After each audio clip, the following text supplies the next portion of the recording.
Setelah Polda Metro Jaya menarik kasus dugaan penghasutan atas tudingan ijazah palsu Jokowi dengan terlapor Roy Suryo CS. Hingga kini Polda belum menaikkan kasus ini ke tingkat penyidikan.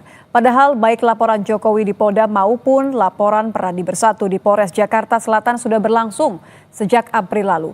Tapi hingga kini belum ada penetapan tersangka. Lalu apa yang membuat kasus yang menyeret Roy Suryo CS ini kian berlarut-larut?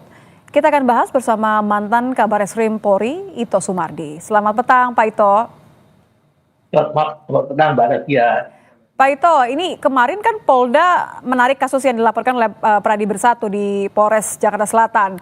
Saya mau tanya nih, karena ada beberapa yang menganggap bahwa kok aneh ya gitu. Biasanya apa sih Pak yang membuat pusat sampai mengambil alih loh pemeriksaan kasus di Polres?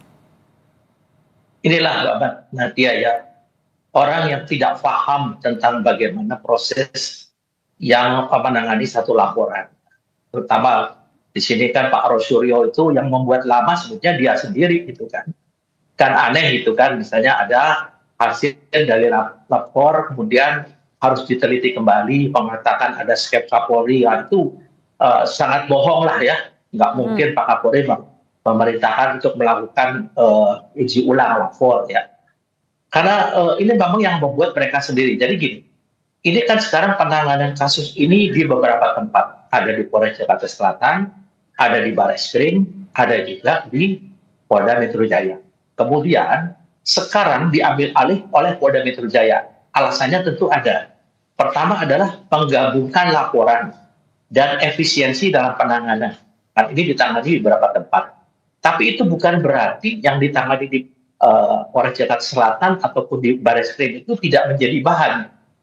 Nah, sekarang kan masih dilakukan penyelidikan ya di Polda Metro Jaya, mengumpulkan, karena di penyelidikan itu ya Mbak Nitya, itu adalah proses untuk bagaimana menemukan minimal 2 unsur pidana yang cukup untuk dinaikkan ke penyidikan.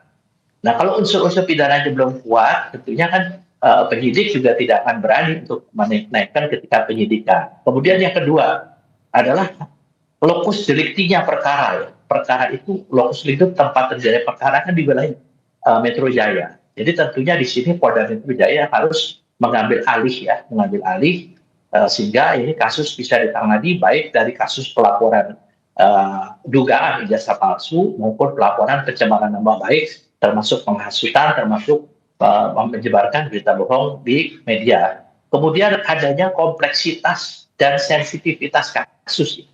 Kasus ini banyak melibatkan berbagai pihak, termasuk saksi dan pelapor dari berbagai kalangan, memiliki tingkat kompleksitas dan sensitivitas yang tinggi ya. Karena juga menyangkut mantan kepala negara. Tentunya kita juga harus berhati-hati. Polda Metro Jaya ini dianggap memiliki sumber daya dan kapasitas serta pengalaman yang cukup memadai untuk menangani kasus-kasus besar dan strategis seperti kasus ini.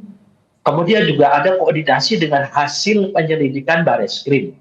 Memang hasil daripada lapor itu belum menjadi alat bukti. Yang akan diselidiki dulu kan, di sana masalah autentifikasi dan mengenai penyamaan ya, yang mungkin ini.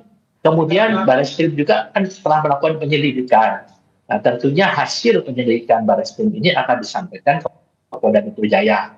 Kemudian dengan demikian untuk masalah pengambilan kasus ini oleh Polda Metro Jaya didasari kepada pertimbangan efisiensi, lokus delikti, kompleksitas kasus, serta kebutuhan akan koordinasi dengan hasil penyelidikan Bareskrim. Yang mengatakan membuat lama itu kan mereka sekarang mau bikin lagi satu cerita dikaitkan dengan masalah sertifikat dan lain sebagainya. Saya sendiri kadang-kadang nggak ngerti gitu ya Mbak ya. Orang-orang ini kan tidak paham dan belum pernah jadi penyidik, tapi merasa seperti lebih pintar dari penyidik. Apalagi seperti ya katakanlah dari kelompoknya Roy Suryo ini. Jadi sangat, maaf saya potong Pak Ito, jadi karena sangat kompleks dan melibatkan seseorang yang sangat tadi ya tingkat sensitivitasnya sebagai mantan presiden begitu. Kenapa terus kesan seperti sulit pembuktian bahwa belum ada penetapan tersangka? Ya sekarang bagaimana menetapkan tersangka kalau prosesnya ini masih dalam penyelidikan?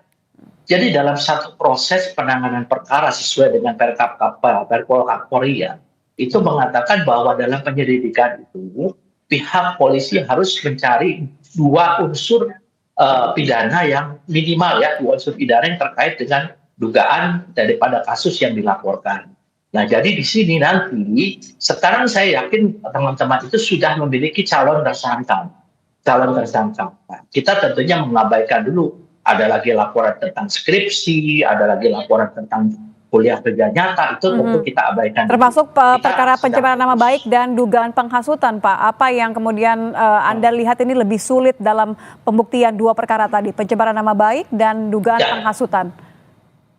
Ya, bagaimana kita mau mengusut pencemaran nama baik dan fitnah kalau tidak ada alat bukti yang memenuhi unsur itu kan, Mbak? Kan sekarang memenuhi unsurnya adalah satu, ijazah itu kalau betul-betul nanti dianggap oleh pengadilan itu adalah asli, maka tentunya itu unsur itu terpenuhi. Nah sekarang pertanyaan saya, Mbak, ijazah itu kan produk daripada satu lembaga, lembaga. Kalau lembaganya sudah mengatakan asli, kemudian si pemegang ijazah itu menunjukkan kepada pihak polisi CS, apa dia yakin? Namanya di mindsetnya sudah itu palsu. Nanti kalau diselidik oleh Barreskrim, kemudian mereka mengatakan bahwa lapor tidak independen, minta di Singapura lah, di mana lah. Jadi ini yang membuat lama sebenarnya mereka itulah, Mbak. Demikian. Terima kasih mantan Kabar Eskrim Polri, Ito Sumardi. Selamat petang, Pak Ito. Kami berikan informasi.